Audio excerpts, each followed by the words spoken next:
po, Mami. Salamat sa iyong tanong.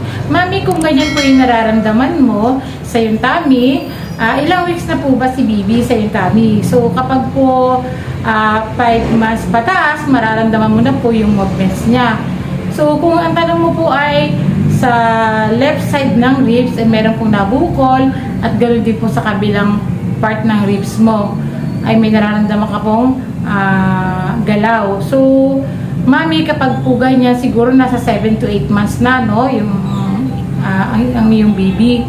So, kapag ganyan po, madali na po yung matrace kapag po kinapa. So, marami kasing parts ng baby na pwedeng paa, ulo, yan. So, ang mahalaga po ay magpa-check up ka po para makapa po ng health provider mo kung saan pong party na si baby ngayon, yung ulo niya.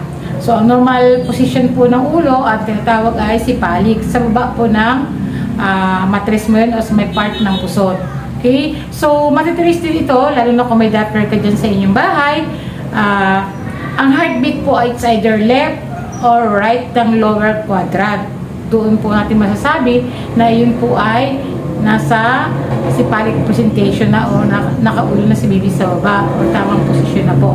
So, yun pong ang heartbeat po ay, o yung fetal heart tone po ay matitrace natin sa may bandang singit. Okay? Yun po yung bandang baba ng singit po. Malapit na po sa may ating sa may private part. Yun na po yung cephalic presentation, ha? Okay, so mahirap ko pong sagutin na wala po tayong personal personal check-up dahil marami nga po pa tayong mararamdaman sa ating tummy na iba-ibang parts ng katawan. Ano? Okay, salamat. God bless.